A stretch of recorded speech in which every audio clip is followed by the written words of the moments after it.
Okay, so I'm just going to show off some quick key points about my game that I've made for this module. Okay, so this is the login page code itself. Basically you have a form action which then has the input boxes that you see here waiting a username and password, but it is required that the users do enter something in these boxes before they press submit, otherwise they're not allowed to move on. Once it is submitted, it then calls the getName function, which then passes the user and password values to a hash function, which will then get the length of those values and turn the text into characters, and it will then return that to the login HTML page, which is then sent back to the server side to then be added to the database. Okay, so what you see here is the index server side, where all of the pages are requested and then retrieved.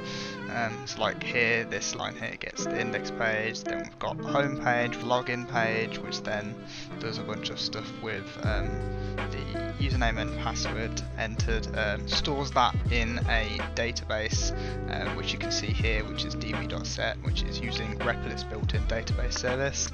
This is used for the 404 page. If a user enters a page that just doesn't exist, the 404 page is shown instead. This is testing that data is actually inputted into the database. So as you can see here, this is just the index page. If you press game, you'll go to the actual game itself, loading screen and that. You've got the and then if we can press back to go back to the index page again, we can press login here to go to the login page, enter your details here like I've done there. You press submit, or if you don't want to actually log in and you're on the login page, you can just click the home button and it will take you straight back without logging your username and password, logging you in. If you try to access a web page that is not available on the server, so if I just type in anything, the 404 page will be displayed, and from here, this page, you can then go to the login page or the home page. Okay, so finally we have the game HTML and JavaScript pages. Basically, the HTML page for the game, all it contains is the score and health elements really. It also contains the loading screen code, which basically just hides the game until all of the assets are loaded, and then unhides the game and hides the loading screen. Key things would be the ship class. Basically creates the whole ship, sets the position, the scale of the ship, then adds that to a sprite list. We then have the ship movement. Then we have the asteroids class.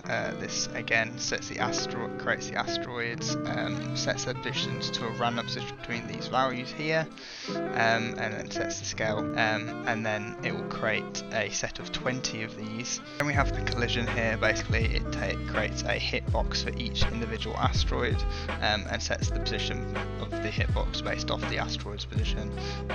We also create the ship's hitbox based on the ship's position and the scale of the ship as well. And then we check if the hitbox of the ship and any of the asteroids are intersecting at all, and if so, we return true. Reset the position of the colliding asteroid and minus from health. Then we've just got score, so basically if collision doesn't occur, then we add 1 to the score. This is the sphere that you see that you're in, the nice space sphere. These actually draw the asteroid and ships, so this moves the asteroids and also rotates them to make it look like they're actually floating through space. And so now I'll just insert some gameplay for the last few seconds of this video.